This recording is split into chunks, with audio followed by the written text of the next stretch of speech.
Hello student, welcome to online classes. My name is Rohit Kushwaha और आज हम स्टार्ट करने जा रहे हैं। आज का टॉपिक है अपना संकरण। टॉपिक क्या है अपना? संकरण।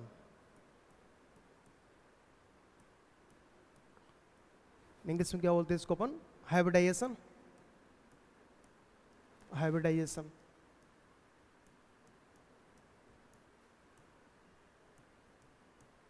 ठीक है।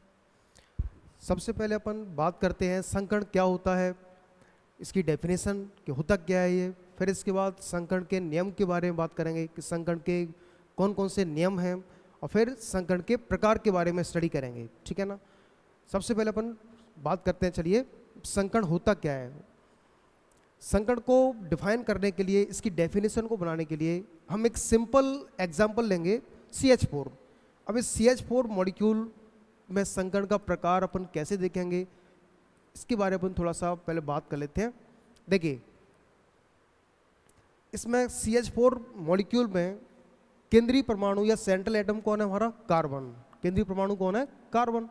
और इस कार्बन का परमाणु क्रमांक कितना होता है? 6 होता है। अब इसमें इसका इलेक्ट्रॉनिक विन्यास लिखता हूं मैं, तो क्या रहेगा? 1s2 2s2 एंड 2p2 ये होता है। अब इसमें बाह्यतम कोश के जो इलेक्ट्रॉन, बाह्यतम कोश के जो कक्षक होते हैं वो ही संकरण में केवल भाग लेते हैं। तो 1s कक्षक कैसा है हमारा? 1s कक्षक तो आंतरिक कोश है, आंतरिक कोश का कक्षक है, जबकि 2s और 2p जो है वो बाह्यतम कोश के कक्षक हैं। तो इसमें अपन दिखा सकते हैं कि 1s कक्षक को जैसा है वैसा छोड़ देंगे। 2s कक्षक के कितने कक्षक होते हैं अपने पास? कि साहब एक होता है, ये दिखा दिया हमने, एक कक्षक 2s का एक। और 2p के 3 कक्षक अपने पास होते हैं, px py और pz। 2s कक्षक में कितने इलेक्ट्रॉन भरे हुए हैं? 2 इलेक्ट्रॉन, ये दिखा दिए। 2p में कितने हैं? सब 2 इलेक्ट्रॉन हैं। अब इस CH4 मॉलिक्यूल में कार्बन से 4 हाइड्रोजन परमाणु जुड़े हुए हैं, मतलब हमें 4 अनपेयर्ड इलेक्ट्रॉनों की रिक्वायरमेंट होगी।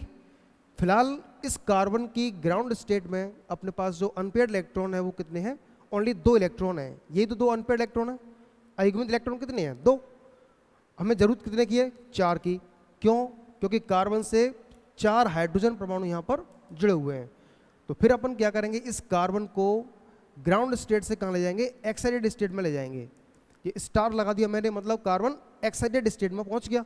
इसको थोड़ी सी जैसी एनर्जी देते हैं अपन इस कार्बन को, तो ये उत्तेजित अवस्था में पहुंच जाता है, एक्साइटेड स्टेट में पहुंच जाता है। तो एक्साइटेड स्टेट में क्या होता है? 2s का एक इलेक्ट्रॉन 2p में जाके ट्रांसफर हो जाएगा, स्थानांतरित हो जाता है। तो यहाँ पर अपन दिखाएंगे साहब, ये 2s का एक कक्षक है और ये 2p के 3 कक्षक है। जैसे ही इस कार्बन को ग्राउंड स्टेट से एक्साइटेड स्टेट में लाया जाया गया, तो इस 2s का एक इलेक्ट्रॉन 2p में ट्रांसफर हो जाएगा। तो इस प्रकार से कुछ इलेक्ट्रॉनिक विन्यास आपको मिल जाएगा। ठीक है। अब इसमें अपन क्या दिखाएंगे कि अभी इन इलेक्ट्रॉन्स की एनर्जी क्या है यहाँ पर? डिफरेंट डिफरेंट है। और चूंकि एक इलेक्ट्रॉन 2s में प्रेजेंट है, बाकी 2 इलेक्ट्रॉन 2p में प्रेजेंट है, तो इलेक्ट्रॉन्स की एनर्जी यहाँ पर क्या है? डिफरेंट डिफरेंट है। तो सबसे पहले इनके परमाणविक कक्षक संकरण में भाग लेते हैं और समान ऊर्जा और समान संरचना के नए कक्षकों का निर्माण करते हैं। इन कक्षकों को अपन संकरित कक्षक कहते हैं, हाइब्रिड ऑर्बिटल कहते हैं। तो यहाँ पर क्या करेंगे कि सबसे पहले इनके परमाणविक कक्षक एक 2s और 3 2p के, तो ये sp3 संकरण द्वारा 4 नए संकरित कक्षकों का निर्माण करते हैं। ये हमने दिखा दिया, इसमें 4 नए संकरित कक्षक जिनकी ऊर्जा व आकृति क्या है? समान है। मैं यहाँ पर लिख सकता हूँ, ये क्या है? sp3 संकरित कक्षक, संकरित कक्षक। ठीक है। अब देखिए यहाँ पर इन कक्षकों के बीच में मैंने एनर्जी गैप दिखाया, कुछ थोड़ा सा ये गैप दिखाया है, एक साथ तो नहीं दिखाई, लेकिन इस जगह मैंने सभी चारों कक्षकों को एक ही लाइन में दिखाया हुआ है, एक साथ जुड़ा हुआ है, कंबाइंड फॉर्म में दिखाया हुआ है। ठीक है ना। तो इनकी ऊर्जा क्या है? एक समान है, लेकिन यहाँ पर गैप दिखाया है मैंने, मतलब इन कक्षकों की ऊर्जा क्या है? डिफरेंट डिफरेंट टाइप की है। अब चूंकि इन कक्षकों में एक एक इलेक्ट्रॉन प्रेजेंट है, तो इन कक्षकों में भी क्या दिखा दूंगा मैं? एक एक इलेक्ट्रॉन दिखा दूंगा। ये इलेक्ट्रॉन किसका है? कार्बन का है, कार्बन के इलेक्ट्रॉन है केवल। अब इस देखिए, इसमें अपन क्या करेंगे, इस कार्बन से 4 हाइड्रोजन परमाणु जुड़े हैं, तो प्रत्येक हाइड्रोजन परमाणु अपना एक एक इलेक्ट्रॉन क्या करेगा, शेयर करेगा। और ये इलेक्ट्रॉन कार्बन का, एक इलेक्ट्रॉन हाइड्रोजन ने शेयर किया, और इस प्रकार से एक एक इलेक्ट्रॉन की शेयरिंग के द्वारा सिग्मा बॉन्ड का फॉर्मेशन कर लेंगे। सेम ऐसे यहाँ पर दूसरे हाइड्रोजन परमाणु ने अपना एक इलेक्ट्रॉन शेयर किया और सिग्मा बॉन्ड का फॉर्मेशन कर लिया। सेम तीसरे हाइड्रोजन परमाणु अपना एक इलेक्ट्रॉन शेयर करेगा और सिग्मा बॉन्ड का फॉर्मेशन कर लेगा।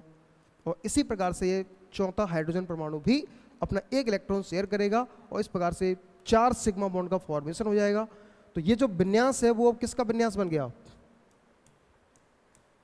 ये जो विन्यास है वो CH4 अणु का विन्यास हो गया। यानी क्या, CH4 अणु का विन्यास। ठीक है, विन्यास। तो अब अपन अब संकरण की डेफिनेशन को अपन बनाते हैं यहाँ से कि संकरण होता क्या है। तो ये तो हमने एक एग्जांपल पढ़ लिया CH4 मॉलिक्यूल, जिसमें संकरण का प्रकार क्या है, sp3 संकरण है। तो देखिए इसकी अपन डेफिनेशन कंप्लीट करते हैं कि डेफिनेशन क्या रहेगी इसकी संकरण की। किसी परमाणु या आयन के लगभग समान ऊर्जा वाले, मैंने 1s तो लिया नहीं क्योंकि 1s तो पहले कोष का कक्षक है, जब 2s और 2p दूसरे कोष के हैं। ठीक है ना, तो लगभग समान ऊर्जा किसके बीच में रहेगी, जो एक ही कोष के कक्षक हैं। ये दूसरे कोष के कक्षक है कि नहीं, 2s और 2p दोनों के आगे 2 आ रहा है, मतलब ये दोनों कक्षक जो है वो एक ही कोष के हैं, बाह्यतम कोष के हैं।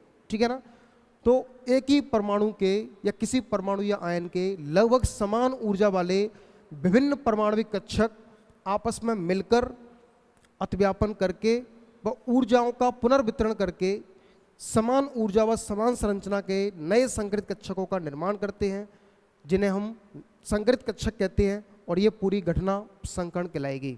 ठीक है, तो डेफिनेशन क्या बताई, किसी परमाणु या आयन के लगभग समान ऊर्जा वाले 2s और 2p, ठीक है, लगभग समान ऊर्जा वाले विभिन्न परमाणविक कक्षक आपस में मिलकर अतिव्यापन करके व ऊर्जाओं का पुनर्वितरण करके समान ऊर्जा व समान संरचना के नए कक्षक बनाते हैं, जिन्हें हम क्या बोलते हैं, संकरित कक्षक कहते हैं। और ये पूरा प्रोसीजर, ये घटना संकरण कहलाएगी। ठीक है ना, तो डेफिनेशन लिखते हैं। चलिए लिखिए संकरण की डेफिनेशन क्या होती है। किसी परमाणु या आयन के लगभग समान ऊर्जा वाले, किसी परमाणु या आयन के लगभग समान ऊर्जा वाले विभिन्न परमाणविक कक्षक, लगभग समान ऊर्जा वाले विभिन्न परमाणविक कक्षक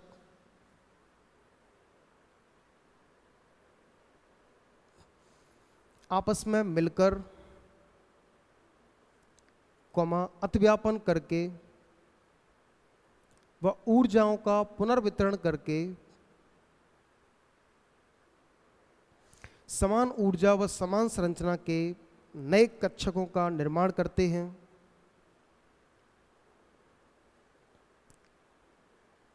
समान ऊर्जा व समान संरचना के नए कक्षकों का निर्माण करते हैं, जिन्हें संकरित कक्षक कहते हैं, जिन्हें संकरित कक्षक कहते हैं, तथा यह प्रक्रिया संकरण कहलाती है, तथा यह प्रक्रिया संकरण कहलाती है। ठीक है ना, यहाँ पर आप समझ में आ गया कि साहब एक ही परमाणु के, कार्बन परमाणु एक ही है, एक ही परमाणु के लगभग समान ऊर्जा वाले 2s और 2p एक ही कोष के कक्षक है, इसलिए इनकी ऊर्जा में अंतर क्या है, बहुत कम है, मतलब इनकी ऊर्जा लगभग समान है।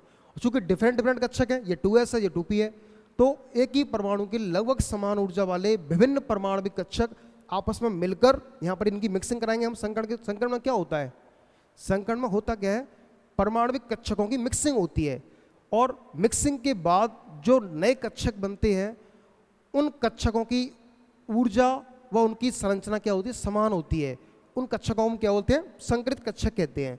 ठीक है ना, तो यहाँ पर क्या हो रहा है, कक्षकों की मिक्सिंग की जा रही है, एक दूसरे के साथ मिक्स किया जा रहा है, और मिक्सिंग के बाद समान ऊर्जा व समान संरचना के नए कक्षक बनते हैं, जिनको अपन संकरित कक्षक कहते हैं। और ये पूरी घटना अपनी क्या कहलाती है, संकरण कहलाती है, हाइब्रिडाइजेशन कहलाती है।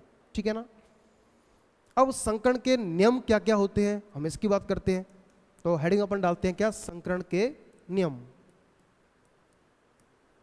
संकरण के नियम, rules of hybridization, rule of hybridisation.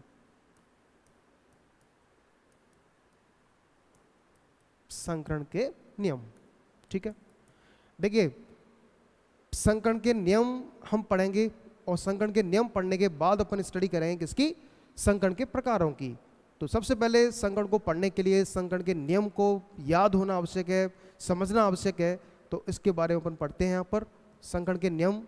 तो सबसे फर्स्ट नियम संकरण का क्या कहता है, देखिए कि संकरण में कक्षक भाग लेते हैं, इलेक्ट्रॉन भाग नहीं लेते हैं। ठीक है ना, ध्यान रखना, कभी भी कोई पूछे कि सब संकरण में भाग कौन लेता है, कक्षक भाग लेते हैं या इलेक्ट्रॉन भाग लेते हैं, तो अपन सीधा इसमें क्या बोल देंगे कि संकरण में केवल कक्षक भाग लेते हैं, इलेक्ट्रॉन भाग नहीं लेते। तो फर्स्ट नियम पर बोल देंगे कक्षक भाग लेते हैं, कक्षक भाग लेते हैं।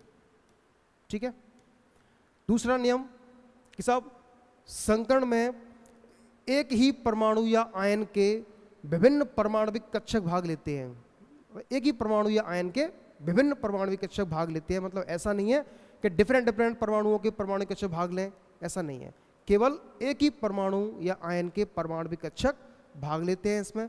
और दूसरा तो ये क्या हो गया, एक ही परमाणु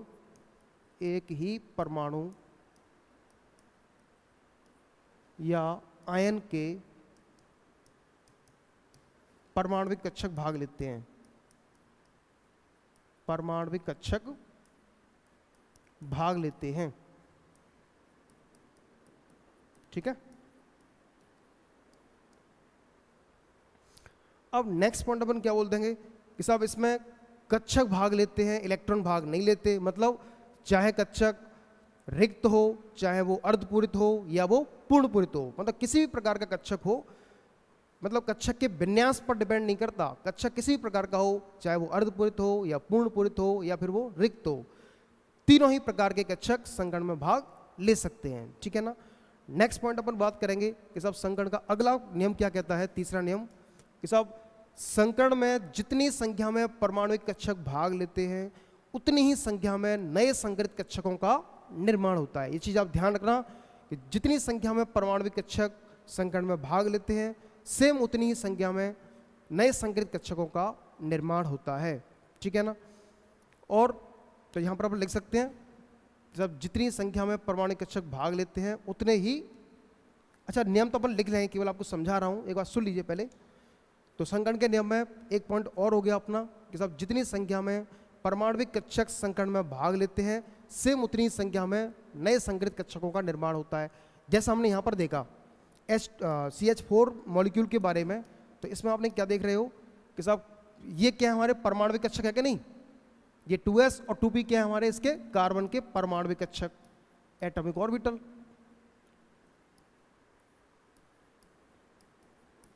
तो इसमें आप देख रहे हैं कि साहब कितने परमाणु कक्षक इस संकरण में भाग ले रहे हैं, एक तो ये और तीन ये, तो 4 भाग ले रहे हैं। तो 4 ही संकरित कक्षकों का निर्माण हुआ है हमारा, 1 2 3 4। तो जितनी संख्या में परमाणुविक कक्षक संकरण में भाग लेते हैं सेम उतनी ही संख्या में नए संकरित कक्षकों का निर्माण होता है। ठीक है, नेक्स्ट पॉइंट अपन क्या बोल सकते हैं कि साहब संकरण के प्रकार के द्वारा हम किसी भी मॉलिक्यूल की स्ट्रक्चर और उसके बॉन्ड एंगल का पता कर सकते हैं। ठीक है, अगला पॉइंट यही अपना कि संकरण के प्रकार के द्वारा हम किसी परमाणु के या किसी अणु की संरचना और उसके बंध कोण को पता कर सकते हैं। जैसे हमने यहाँ पर देखा sp3 संकरण है, इस मॉलिक्यूल में संकरण क्या है sp3, तो sp3 संकरण रहेगा। तो ये जो 4 sp3 संकरित कक्षक बन रहे हैं, ये चारों sp3 संकरित कक्षक चतुष्फलकीय विन्यास में क्या होते हैं, विन्यासित होते हैं, चतुष्फलकीय विन्यास में विन्यासित होते हैं। अब चतुष्फलकीय संरचना हमारी कैसे इस प्रकार से होती है, इस प्रकार से होती है कि सब एक संकरित कक्षक यहाँ हो गया, दूसरा ये हो गया, तीसरा ये हो गया और चौथा इस प्रकार से हो गया। तो टेट्राहेड्रल स्ट्रक्चर हो गई। ये क्या है अपने 4 sp3 संकरित कक्षक, और इसमें बंध कोण का जो मान होता है वो कितना होता है, 109 डिग्री 28 मिनट का होता है, इस प्रकार से। तो हम अगला नियम क्या होता है हमने कि सब संकरण के प्रकार के द्वारा हम किसी मॉलिक्यूल की स्ट्रक्चर और बॉन्ड एंगल के बारे में जानकारी प्राप्त कर सकते हैं, जानकारी का पता कर सकते हैं। ठीक है ना, और अगला पॉइंट अपन क्या हो सकते हैं कि साहब किसी भी परमाणु के लिए संकरण का प्रकार पहले से निर्धारित नहीं होता, ये उसके रासायनिक वातावरण पर डिपेंड करता है, निर्भर करता है। फॉर एग्जाम्पल, एक एग्जाम्पल देता हूं मैं आपको। जैसे हमने यहाँ पर तीन ले रहा हूं मैं मॉलिक्यूल। एक ले लिया मैंने क्या, एथेन, ये ले लिया क्या, एथेन। इस प्रकार से बनाएंगे एथेन को। दूसरा ले लिया मैंने क्या, एथीन।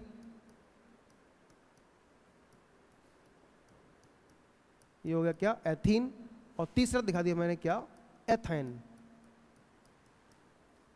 तो रूल्स क्या बताया मैंने कि साहब किसी परमाणु के लिए संकरण का प्रकार निश्चित नहीं होता, क्योंकि यह उसके रासायनिक वातावरण पर डिपेंड करता है कि उस परमाणु से किस प्रकार के समूह जुड़े हुए हैं, किस प्रकार के बॉन्ड के द्वारा वो परमाणु जुड़े हुए हैं, उस पर डिपेंड करता है। मतलब उस परमाणु के रासायनिक वातावरण पर, केमिकल एनवायरनमेंट पर ये डिपेंड करता है, ठीक है ना। जैसे आप देख रहे हैं कि तीनों ही मॉलिक्यूल में आपको दिख रहा है कि क्या है, कार्बन परमाणु है। यहाँ पर भी कार्बन परमाणु है, इस केस में भी कार्बन परमाणु है, और इस केस में भी कार्बन परमाणु है। लेकिन इस एथेन में ये क्या अपना एथेन, और ये क्या है एथीन, और ये क्या है एथेन। एथेन तीनों अपन बात करें तो इस C2H6 जिसे एथेन कह रहे हैं, एथेन में जो कार्बन परमाणु है इसका संकरण का प्रकार क्या रहेगा, sp3, क्योंकि इससे 4 सिग्मा बॉन्ड बने हुए हैं, ठीक है ना। लेकिन एथीन में यदि संकरण का प्रकार मैं बताऊं तो इस कार्बन का संकरण का प्रकार क्या होता है, sp2, क्योंकि यहां पर कितने सिग्मा बन रहे हैं, केवल 3, और 3 के लिए संकरण का प्रकार क्या निर्धारित होता है, sp2। इस केस में अपन बात करें तो इसमें संकरण का प्रकार क्या रहेगा, केवल sp होता है, क्योंकि यहाँ पर केवल 2 ही सिग्मा बन रहे हैं, बाकी तो क्या है अपने पाई बॉन्ड हैं। ऐसे यहाँ पर एक पाई है। तो रूल्स नंबर नेक्स्ट अपना कंप्लीट हो गया कि किसी परमाणु के लिए संकरण का प्रकार पहले से निश्चित नहीं होता, वो उसके रासायनिक वातावरण पर निर्भर करता है। आप देख रहे हैं इस एथेन में कार्बन से सभी के सभी 4 सिग्मा बॉन्ड बन रहे हैं, लेकिन इस मॉलिक्यूल में कार्बन परमाणु से 3 सिग्मा और 1 पाई बन रहा है, और इसमें देख रहे हैं तो आपके 2 सिग्मा और 2 पाई बन रहे हैं, ठीक है कि नहीं। तो इसलिए इनके संकरण के प्रकार भी क्या है, डिफरेंट डिफरेंट है। एक और अपन बात करते हैं कि साहब सभी संकृत कक्षक जो बनते हैं इनकी ऊर्जा व आकृति क्या होती है, एक समान होती है। नेक्स्ट मैं बता रहा हूं मैं कि सभी संकृत कक्षकों की ऊर्जा व संरचना एक समान होती है, लेकिन इनका त्रिविमीय विन्यास भिन्न भिन्न हो सकता है। मतलब क्या है, इससे हमने देखा साहब कि किसी मॉलिक्यूल में संकरण का प्रकार क्या है, sp2 है। अब sp2 यदि संकरण है तो इसके द्वारा 3 sp2 संकृत कक्षकों का निर्माण होता है, और ये तीनों sp2 संकृत कक्षक त्रिकोणीय समतलीय विन्यास में विन्यासित होते हैं इस प्रकार से, ठीक है ना। ये भी sp2 संकृत कक्षक है, ये भी sp2 संकृत कक्षक है, और ये भी sp2 संकृत कक्षक है। क्लियर। तो आप देख रहे हैं कि अब ये संकृत कक्षक जो बने हैं इनकी ऊर्जा भी समान है, इनकी आकृति भी समान है। आकृति आपको समान दिख रही है इनकी, लेकिन ये जो संकृत कक्षक है वो इस डायरेक्शन में पाया जा रहा है, ये वाला संकृत कक्षक इधर पाया जा रहा है, और ये वाला संकृत कक्षक इस डायरेक्शन में पाया जा रहा है। मतलब इनकी डायरेक्शन डिफरेंट डिफरेंट है, इनका त्रिविमीय विन्यास क्या है यहाँ पर डिफरेंट डिफरेंट है, स्पेस में इनका ओरिएंटेशन क्या है, डिफरेंट डिफरेंट है। तो अपन बोल सकते हैं यहाँ पर कि साहब ये जो संकृत कक्षक बनते हैं इनकी ऊर्जा व संरचना तो एक समान होती है, लेकिन इनका त्रिविम में विन्यास डिफरेंट डिफरेंट हो सकता है, भिन्न भिन्न हो सकता है। क्लियर है। और एक बात और कि साहब संकरण जो अपन पढ़ते हैं ये कभी भी लैब के अंदर एक्सपेरिमेंटली प्रूफ नहीं हुआ। तो ये जो संकरण है कभी प्रूफ नहीं किया गया है, तो हम इसके बारे में क्या बोलते हैं कि साहब संकरण जो है वो एक काल्पनिक अवधारणा है, एक हाइपोथेटिकल फिनोमिना है, जिसके द्वारा हम विभिन्न प्रायोगिक तथ्यों की व्याख्या करते हैं, ठीक है नहीं। जैसे हमने पता किया कि साहब किसी मॉलिक्यूल में संकरण का प्रकार क्या है, sp2, और sp2 संकरण रहेगा तो उस मॉलिक्यूल की स्ट्रक्चर क्या रहेगी, ट्राइएंगुलर प्लेनर, त्रिकोणीय समतलीय ट्राइएंगुलर प्लेनर रहेगी। अगर मैं आपसे कहूँ साहब कि किसी मॉलिक्यूल में संकरण का प्रकार है sp3, अब sp3 संकरण रहेगा तो उस मॉलिक्यूल की स्ट्रक्चर क्या होती है, टेट्राहेड्रल होती है, चतुष्फलकी होती है। तो संकरण के प्रकार के द्वारा हम क्या कर सकते हैं कि साहब उस मॉलिक्यूल की स्ट्रक्चर को और उसके बॉन्ड एंगल के बारे में पता कर सकते हैं। तो इसलिए हम संकरण को केवल अपनी किसी मॉलिक्यूल के बारे में बेसिक जानकारी, उसकी स्ट्रक्चर क्या रहेगी, उसका बॉन्ड एंगल क्या रहेगा, इस बात को पता करने के लिए संकरण को पढ़ते हैं, लेकिन संकरण को कभी भी लैब के अंदर एक्सपेरिमेंटली प्रूफ नहीं किया गया है। तो क्या ले सकते हैं कि संकरण एक काल्पनिक अवधारणा होती है जिसके द्वारा अपन विभिन्न प्रायोगिक तथ्यों की व्याख्या करते हैं, ठीक है ना। और अगला इसके बाद अपन बात करते हैं कि साहब ये जो संकरित कक्षक जो बन रहे हैं वो त्रिविम में एक दूसरे से अधिकतम दूरी पर विन्यासित होते हैं। ऐसा नहीं कि जो मर्जी है उसी मर्जी में या उसी विन्यास में विन्यासित हो जाए, नहीं, एक निश्चित विन्यास में ही ये संकरित कक्षक विन्यासित होते हैं। संकरण का अगला नियम क्या कह रहा है कि साहब सभी संकरित कक्षक जो होते हैं वो एक दूसरे से अधिकतम दूरी पर विन्यासित होते हैं जिससे कि इनके मध्य प्रतिकर्षण न्यूनतम हो, ठीक है ना। जैसे हमने देखा साहब sp2 संकरण हुआ तो 3 sp2 संकरित कक्षकों का निर्माण हुआ और ये तीनों sp2 संकरित कक्षक इस प्रकार से त्रिकोणीय समतली विन्यास में क्या है, ये विन्यासित हैं। इस प्रकार से हमने देख लिया। और कोई विन्यास ऐसा पॉसिबल नहीं है जिसमें ये तीनों ही संकरित कक्षक एक दूसरे से अधिकतम दूरी पर विन्यासित हो सकें। इनके बीच में जो बॉन्ड एंगल होता है वो कितना होता है, 120 डिग्री का होता है, ठीक है ना। ट्रायंगुलर प्लेनर, ये स्ट्रक्चर कैसी है, ट्रायंगुलर प्लेनर, त्रिकोणीय समतलीय। लेकिन मैं आपको टेट्राहेड्रल स्ट्रक्चर दिखाऊं तो इस प्रकार से बना देंगे अपन कि सब 4 संकरित कक्षक बन रहे हैं तो ये चारों संकरित कक्षक त्रिकोणीय चतुष्फलकीय ज्यामिति में क्या होंगे, विन्यासित होंगे। ये sp3, ये भी sp3 संकरित कक्षक है और ये भी sp3 है और ये भी sp3 संकरित कक्षक है। क्लियर है। तो मेरा कहने का मतलब क्या है, नियम क्या बोल रहा है अपना कि साहब संकरित कक्षक एक दूसरे से अधिकतम दूरी पर विन्यासित होते हैं जिससे कि इनके मध्य प्रतिकर्षण न्यूनतम हो और ये स्थायी विन्यास को प्राप्त कर सकें, ठीक है ना। और इनके बीच में जो प्रतिकर्षण का जो क्रम होता है वो क्या रहता है, सबसे अधिक प्रतिकर्षण किनके बीच में होता है, lone pair dash lone pair के बीच में, lone pair dash lone pair. उससे कम किस में होता है, lone pair dash bond pair. और सबसे कम प्रतिकर्षण किस में होता है, bond pair dash bond pair के बीच में। क्लियर। तो ये प्रतिकर्षण का क्रम रहेगा। और एक बात और कि सब संकरण के प्रकार को अपन किस प्रकार से प्रदर्शित करते हैं, कैसे पता करेंगे कि इस मॉलिक्यूल में संकरण का प्रकार कैसे रहेगा।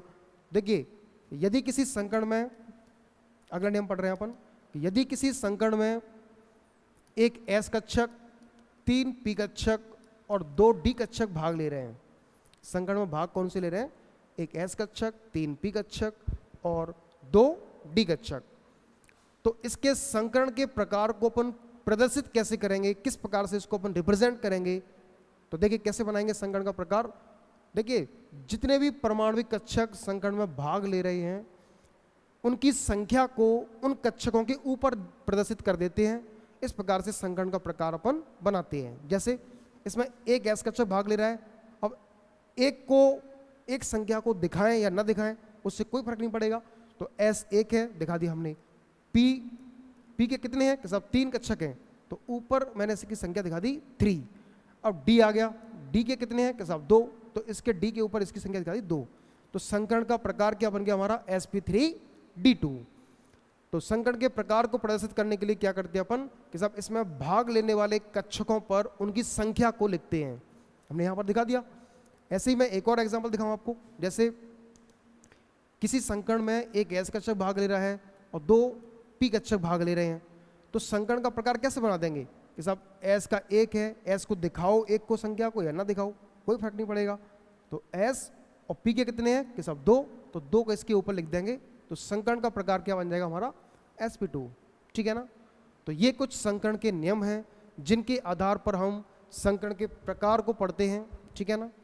देखिए अब तो कौन कौन से रूल्स हैं, 1-2 मिनट में इसको मैं एक बार एक्सप्लेन कर देता हूँ। तो सबसे फर्स्ट नियम आपको क्या बताया मैंने कि संकरण में एक ही परमाणु या आयन के विभिन्न परमाणुविक कक्षक भाग ले सकते हैं। और दूसरा क्या बताया कि साहब संकरण में केवल कक्षक भाग लेते हैं, इलेक्ट्रॉन भाग नहीं लेते हैं। मतलब कक्षक चाहे वो रिक्त हो, चाहे वो अर्धपूरित हो या पूर्ण पूरित हो, तीनों ही प्रकार के कक्षक भाग ले सकते हैं। एक पॉइंट और बताया मैंने कि जितनी संख्या में परमाणविक कक्षक संकरण में भाग लेते हैं, सेम उतनी ही संख्या में नए संकरित कक्षकों का निर्माण होता है।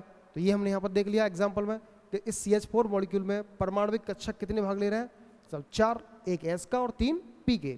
तो उतने ही 4 संकरित कक्षकों का हमने यहाँ पर निर्माण किया है, ठीक है ना। तो जितने परमाणविक कक्षक संकरण में भाग लेते हैं, सेम उतने ही नए संकरित कक्षकों का निर्माण होता है। नेक्स्ट पॉइंट क्या बताया मैंने कि साहब ये जो संकरित कक्षक होते हैं वे एक दूसरे से अधिकतम दूरी पर विन्यासित होते हैं, जिससे कि इनके मध्य प्रतिकर्षण न्यूनतम हो और एक स्थायी विन्यास में ये विन्यासित होते हैं। क्लियर है।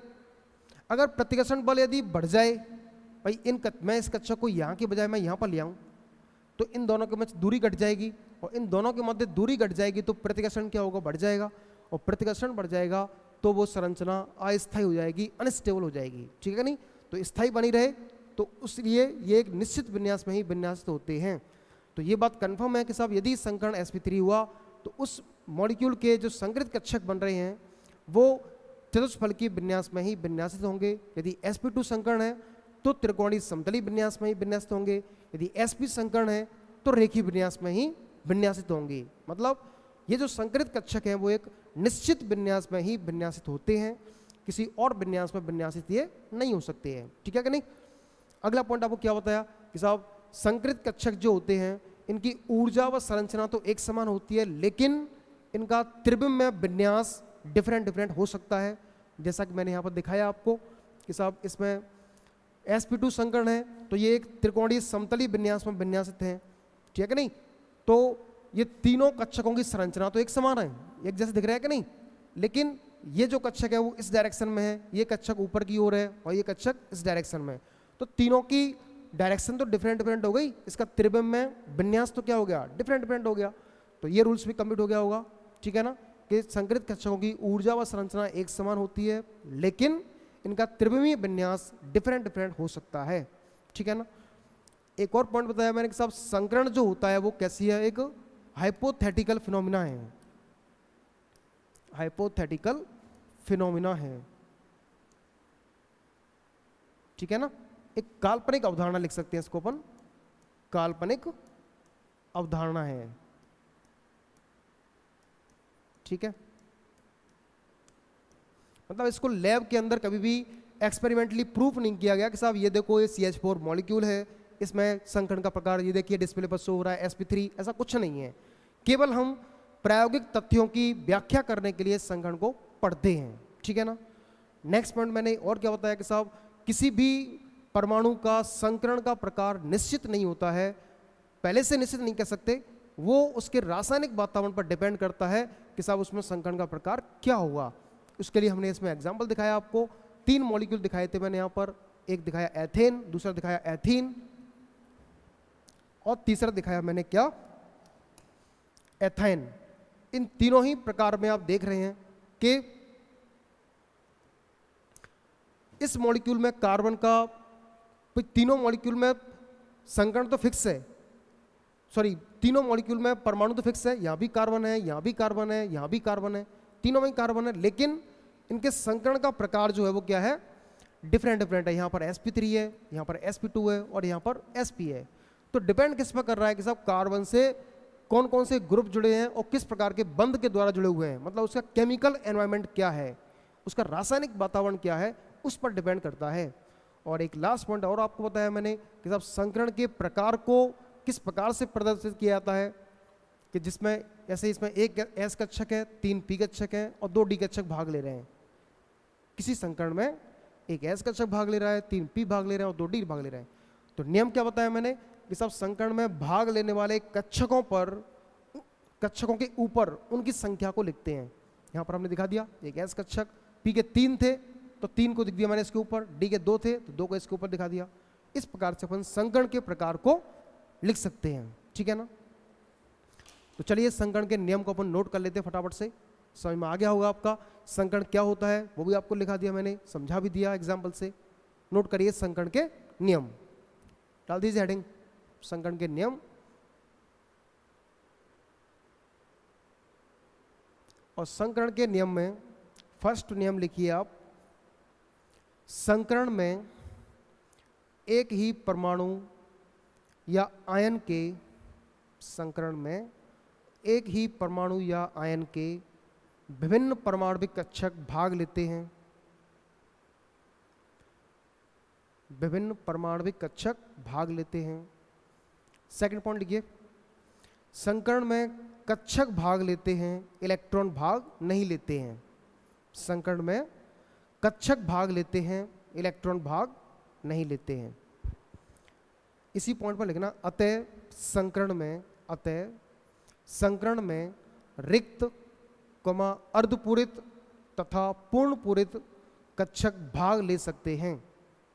रिक्त, अर्धपूरित तथा पूर्णपूरित कक्षक भाग ले सकते हैं। नेक्स्ट पॉइंट लिखिए, तीसरा पॉइंट, संकरण में जितने परमाणविक कक्षक भाग लेते हैं उतनी ही संख्या में संकरित कक्षकों का निर्माण होता है। संकरण में जितनी संख्या में परमाणु कक्षक भाग लेते हैं उतनी ही संख्या में संकरित कक्षकों का निर्माण होता है। ठीक है, नेक्स्ट पॉइंट लिखिए, सभी संकरित कक्षकों की ऊर्जा व संरचना एक समान होती है। सभी संकरित कक्षकों की ऊर्जा व संरचना एक समान होती है, किंतु उनका त्रिविमीय विन्यास भिन्न भिन्न हो सकता है। किंतु उनका त्रिविमीय विन्यास भिन्न भिन्न हो सकता है। नेक्स्ट पॉइंट लिखिए, संकरण के प्रकार के द्वारा अणु की संरचना तथा बंद कोण का पता लगाया जा सकता है। संकरण के द्वारा अणु की संरचना तथा बंद कोण का पता लगाया जा सकता है। ठीक है, अगला पॉइंट लिखिए, नेक्स्ट, किसी परमाणु के लिए संकरण का प्रकार निश्चित नहीं होता है। किसी परमाणु के लिए संकरण का प्रकार निश्चित नहीं होता है, क्योंकि यह उस परमाणु के रासायनिक वातावरण पर निर्भर करता है। ठीक है, एग्जाम्पल लिख देना इसमें, आप एग्जाम्पल डाल के लिखना, एथेन, एथीन तथा एथाइन में कार्बन का संकरण क्रमशः एथेन, एथीन तथा एथाइन में कार्बन का संकरण क्रमशः sp3, sp2 व sp होता है। sp3, sp2 व sp होता है। इसको आप दिखा देना, इस प्रकार से बना देना एग्जाम्पल लिख करके, ऐसे एग्जाम्पल लिख देना और तीनों की स्ट्रक्चर को दिखा देना और कार्बन परमाणु का संकरण का प्रकार तीनों में क्या है, अलग अलग है। इस मॉलिक्यूल में sp3 है, एथीन में sp2 है और एथाइन में sp है। दिखा दो इसको तीनों को।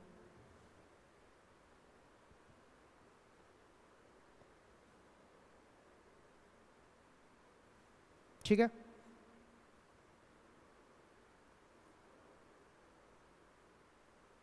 अगला पॉइंट लिखिए नेक्स्ट। इसके बाद संकरण एक काल्पनिक अवधारणा है। संकरण एक काल्पनिक अवधारणा है, हाइपोथेटिकल फिनोमिना, जिसकी सहायता से विभिन्न प्रायोगिक तथ्यों की व्याख्या की जा सकती है। विभिन्न प्रायोगिक तथ्यों की व्याख्या की जा सकती है। अगला पॉइंट लिखिए,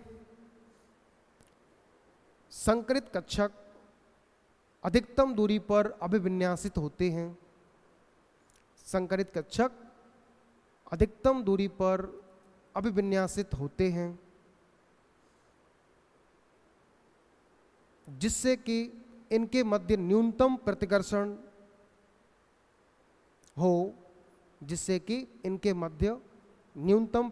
हो, तथा बॉन्ड पेयर तथा लॉन पेयर के मध्य बंधी तथा अबंधी, ऐसे लिखना, तथा बंधी मतलब बॉन्ड पेयर ब्रैकेट में लिख देना, तथा अबंधी ब्रैकेट में लिख देना लॉन पेयर। बंधी ब्रैकेट में बॉन्ड पेयर तथा अबंधी ब्रैकेट में लोन पेयर। इलेक्ट्रॉन युग्मों के मध्य प्रतिकर्षण का क्रम निम्न होता है। इलेक्ट्रॉन युग्मों के मध्य प्रतिकर्षण का क्रम निम्न होता है। इसको आप दिखा देना। सबसे अधिक प्रतिकर्षण किनके बीच में होता है? Lone pair dash lone pair, उससे कम lone pair dash bond pair, और सबसे कम bond pair dash bond pair. इसको आप दिखा दीजिए, ठीक है। और लास्ट पॉइंट लिखिए, संकरण के प्रकार को अपन कैसे प्रदर्शित करते हैं, उस पॉइंट को लिख लेते हैं। लिखें, संकरण के प्रकार को प्रदर्शित करने के लिए, संकरण के प्रकार को प्रदर्शित करने के लिए इसमें भाग लेने वाले कक्षकों पर उनकी संख्या लिखते हैं। उनमें भाग लेने वाले कक्षकों पर उनकी संख्या लिखते हैं। फॉर एग्जाम्पल आप दिखा देना, जैसे किसी में एक एस कक्षक भाग ले रहा है, 3 पी कक्षक भाग ले रहे हैं, 2 डी कक्षक भाग ले रहे हैं, तो उसका संकरण का प्रकार क्या बन जाएगा? sp3d2। तो एक काम करना, एग्जाम्पल लिख देना आप सीधे, sp2,